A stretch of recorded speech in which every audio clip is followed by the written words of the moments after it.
It was the first time that I saw you. I had never seen anything so perfect.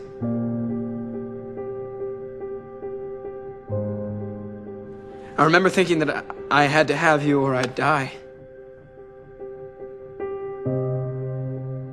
Then you whispered that you loved me.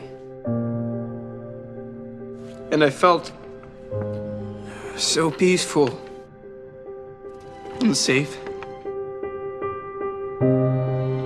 Because I knew that no matter what happened from that day on, nothing could ever be that bad. Because I had you. And then I grew up and I lost my way. And I blamed you for my failures. Go on, get out of here! Get away! Why couldn't I have killed that dragon when I found him in the woods? You're not a Viking. You're not my son. I'm not the chief that you wanted me to be.